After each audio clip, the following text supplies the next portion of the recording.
Everyone, কেমন আছো সবাই? আশা করি সবাই খুব ভালো আছো, আমিও খুব ভালো আছি। Welcome to Suri's blog. তো আজকে সকালবেলা মোটামুটি ঘুম থেকে উঠতে একটু লেটই হয়ে গেছিলো। এমনি তো ভোর 5টায় উঠি, আজকে অ্যালার্মটা বেজেছে, তারপর মনে হচ্ছে আরেকটু ঘুমাই বলতে তো ঘুম থেকে উঠে 6টা 5 হয়ে গেছে। তাড়াতাড়ি করে বাবিনকে রেডি করলাম, স্কুলে পাঠালাম। তো বাবিন স্কুলে গেছে, বাবিনের বাবা অফিস চলে গেছে। তারপরে সমস্ত কাজবাজ করে স্নান করে পুজো দেওয়াও হয়ে গেছে। এখন জাস্ট রেডি হয়েছি, বাবিনকে আনতে যাবো, ওখানে 10টা বাজতে যায়। আর আজকে বাবিনকে নিয়ে বেরোবো, বাবিনের জন্য একটা বিশেষ কাজ করা আছে, সেজন্য বাবিনকে নিয়ে বেরোবো। তো বাবিনকে এখন স্কুল থেকে নিয়ে আসি, তারপরে এসে ওর আমি বেরোবো। তো কোথায় বেরোবো না বেরোবো, কি বিশেষ কাজ সবটা তোমাদের সাথে শেয়ার করবো। চলো চটপট করে এখন বাবিনকে স্কুল থেকে নিয়ে আসা যাক। নিয়ে জাস্ট এই স্কুল থেকে ফিরলাম। তো চলো ওকে স্নান টান করে ফ্রেশ করে নিই, তারপর আমিও রেডি হই। তারপর বলছি কোথায় যাচ্ছি না। ব্রেকফাস্টের জন্য বানিয়েছিলাম হচ্ছে চাউমিন, আর এদিকে রান্নাও বসিয়ে দিয়েছি। এখানে হচ্ছে ফুলকপি আলু ভাজা হবে, এই যে পেঁয়াজ দিয়ে ডাল হচ্ছে। তো এই রান্নাটা করে যাবো, আর যেন আছে তাই। তো চলো এখন টিফিনটা আমি দিয়ে দিই। এই যে মা ছেলে রেডি, তো চলো এবার বেরাই। তো কি বিশেষ কাজে যাচ্ছি না সব তোমাদের শেয়ার করবো। তো চলো এখন বেরিয়ে। তো তারপরে মা ছেলে বাসে করে চলে এলাম হচ্ছে এই যে ওয়েলিংটনে। তো ওয়েলিংটন থেকে এবার রাস্তা ক্রস করে চলে এলাম হচ্ছে ওয়েলিংটনের ভুটিয়া মার্কেটের দিকে, যেখানে এখন আর কি ভুটানিয়ারা স্টল নিয়ে বসেছে, সমস্ত জ্যাকেট, সোয়েটার, শল, টুপি, এক্সেসরিজ। তো সেগুলো তোমাদের সাথে একটু শেয়ার করে দিলাম। তো চলো দেখে নাও কেমন লাগলো। তো এই যে মা ছেলে দুজনে গল্প করতে করতে এখন গন্তব্যের দিকে চলে চলেছি। আর ছেলে যখন সঙ্গে বেরোয় মায়ের সাথে, তো নানা রকম কথা বকবক করতে করতে যায়। তো তারপর যে কাজটার জন্য যে অফিসে এসেছি, সেই অফিসে 8তলায় আমাদেরকে যেতে হবে। তো চলো অফিসটাও তোমাদেরকে দেখিয়ে দিলাম। আমি যে কাজটার জন্য এসেছিলাম সেটা কমপ্লিট হয়ে গেছে। তো চলো এবার বাড়িতে যাবো।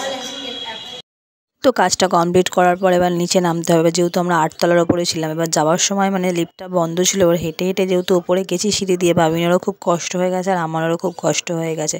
তাই বলছে মাম্মা মনে হয় লিফটটা খারাপ হয়ে গেছে। তখন আবার যখন নামবো তখন দেখছি না, লিফটটা অন আছে। তো সেটাই আমি আর বাবিন এখানে বকবক করছিলাম আর বলছিলাম যে 8তলা থেকে নামার সময়ও ঠিক ততটাই কষ্ট হবে। তো তারপর দীর্ঘ অপেক্ষার পর লিফটটা অ্যাটলিস্ট এলো, 10 থেকে 15 মিনিট আমরা লিফটের কাছে দাঁড়িয়ে, লিফট আসার নামই নেই, অন করছি তাও। তারপর অফিস থেকে বেরোলাম, আর আইনক্সটা যেহেতু চোখে পড়লো, যেহেতু এখানেই, তো সেজন্য তোমাদের সাথে একটু শেয়ার করে দিলাম।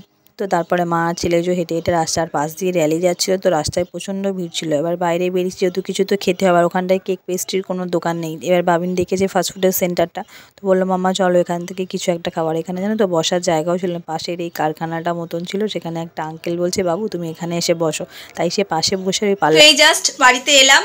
তো এবার ভাতটা রান্না করে, যেহেতু ভাতটা করে যাইনি, ভাতটা করবো, লাঞ্চ করবো। আর কি কারণে গিয়েছিলাম বাবিনকে নিয়ে, কোথায় গিয়েছিলাম, তো সেগুলো তোমাদেরকে পরে জানাচ্ছি। তো চলো এখন চটপট করে লাঞ্চ করিনি, কেন দুপুর 2টো বেজে গেছে, বাবিনেরও খুব খিদে পেয়ে গেছে। তো চলো খাওয়া দাওয়া করি, দেখা হচ্ছে পরে। Evening everyone. তো একটু আগে জাস্ট ঘুম থেকে উঠলাম, বাবিনের ম্যাম এসেছিলো, বাবিনকে পড়ানো হয়ে গেছে, ম্যাম চলেও গেছে। তো আজকে যেহেতু বুধবার বাবিনের কারাটে ক্লাস আছে, তো আমি যাবো না, ওর পাপা আরও যাবে। তো চলো। ও ব্যাগ হেলমেট কিছুই নেয়নি, আগেই বেরিয়ে এসছে। এনাও ব্যাগটা নাও, ব্যাগটা ধরো, পিঠে নিয়ে নাও। তুমি নাও না সামনে, নাও না, মাস্কটা তোলো। বাই, চলো বাই, সাবধানে যাবে। Love you. আসুন।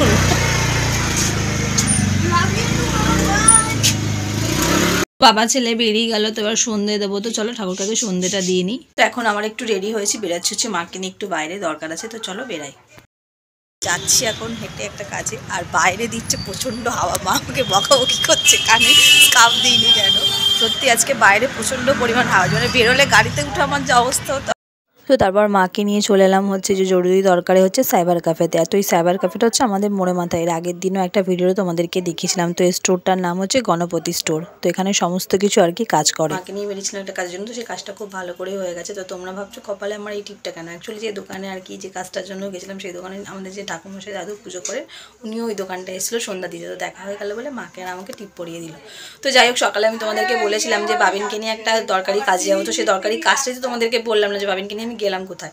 তো বাবিনকে নিয়ে গিয়েছিলাম হচ্ছে রেশন অফিসে, যেহেতু ওর নতুন রেশন কার্ড এসছে, তো ওই জন্য ওকে নিয়ে যেতে হবে অফিসে। ওটা আর কি রেশন দোকান থেকে ওটা ফিঙ্গার আর কি ওরা করে দেবে না, আপডেট করে দেবে না, সেজন্য রেশন অফিসে নিয়ে গিয়ে ওকে আর কি আপডেট করে নিয়ে আসতে হলো। তো সেই জন্য বাবিনকে নিয়ে স্পেশাল কাজটাই গেছিলাম। তো কাজটা হয়ে গেছে কমপ্লিট পুরো। তো যাই হোক, বাবিন আর ওর পাপা তো কারাটে ক্লাসে গেল, এখনও আসেনি, জাস্ট আসবে একটু পরে 9টা নাগাদ। তো যাই হোক, আজকেকার ব্লগটা যদি ভালো লেগে থাকে তো লাইক কমেন্ট শেয়ার সাবস্ক্রাইব করো। সবাই সুস্থ থাকবে, ভালো থাকবে, আবার দেখা হবে কালকে।